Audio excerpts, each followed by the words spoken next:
New updates have been released about the mysterious mutant dinosaur that sparked our curiosity in the Jurassic World Rebirth trailer.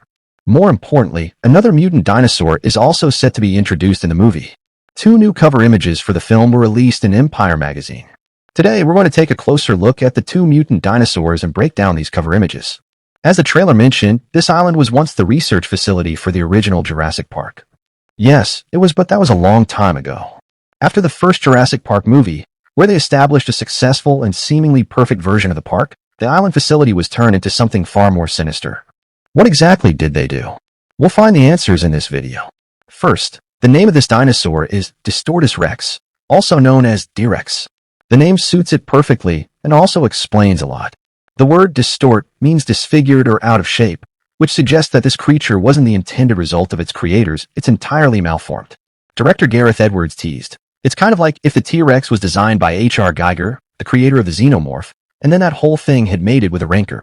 One of the standout features of this dinosaur is that it has 6 limbs, 2 short arms similar to a T-Rex and 2 very long arms.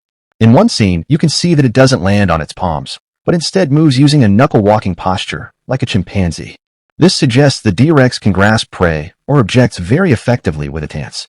When they created the original T-Rex, its arms were very short. Then came the Indominus Rex, which had longer arms enough to grab a human and seriously wound a T-Rex. They followed a similar design with the Indoraptor, giving it long, lethal arms. No one could forget that iconic scene in the first movie where Rexy nearly eats Malcolm. Just imagine what could have happened if that were an I-Rex or D-Rex instead. Upgrading dinosaurs has always been InGen's goal to create stronger, more advanced creatures. As the director mentioned, while the D-Rex's appearance may have been inspired by other fictional monsters, what real animal DNA was used to create this highly enhanced mutant dinosaur? And what was the purpose behind its creation? I explained all of that in my previous video, feel free to check it out. Before we explore the second mutant dinosaur, let's take a look at what the filmmakers have said about the D-Rex.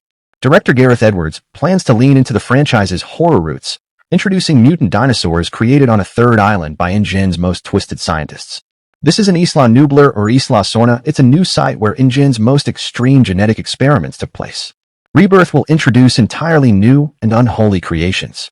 Make way for Distortus Rex, or the D-Rex. With 6 limbs, countless teeth, and a ravenous appetite, you've never seen anything quite like it. The director also said he was very pleased with the design of this 6-limbed creature. LM's David Vickery added, "Gareth wanted us to feel sorry for it as well as terrified, because its deformities have caused it pain, and there's an encumbrance to it. So despite its terrifying appearance, the D-Rex is in constant pain. It's likely to be extremely hungry, always in a rage, and more brutal than any dinosaur we've seen before. I don't know who is the unlucky one going to get eaten by D-Rex." One of the Empire magazine cover images reinforces this. You can see the D-Rex hiding in the jungle, surrounded by blood spatters. If you take a closer look at its body, you'll notice the familiar T-Rex-like scales. But its head is completely bald, no scales, just solid skin. I discussed the possible reasons behind this look in my previous video as well, and it's quite fascinating. Since the D-Rex has only been shown in nighttime scenes and even in this image, it appears crouched in the shadows. I believe it prefers to stay in dark or low-light environments.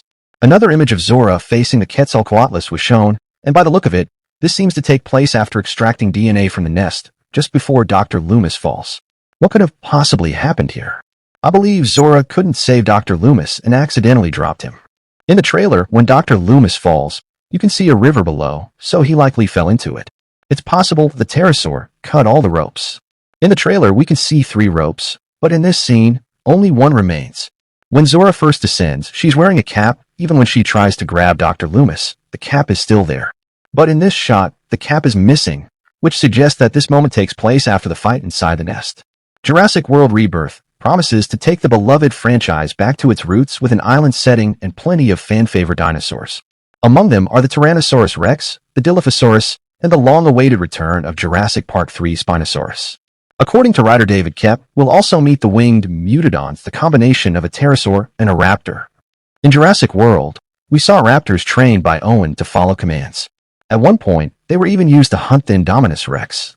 So they may have decided to take that concept further. What if they created a highly intelligent, incredibly fast, and cunning raptor that could also fly? The scene where they encounter raptors might actually involve this winged variant. Even on the ground, raptor encounters are deadly for both humans and other dinosaurs. Now imagine an airborne raptor attack. It would be extremely dangerous. What could be a possible name for this winged raptor? Pterosaur plus raptor. Maybe Pterosaur or Rapsaur. If you have a guess, feel free to leave it in the comments. Let's see how many of you get it right before the species name is officially revealed. And if you're a fan of monster movies, you'll love what's coming next. Did you know that the Godzilla x Kong movie has given us an unofficial update hinting at a crossover between the MonsterVerse and the Pacific Rim universe?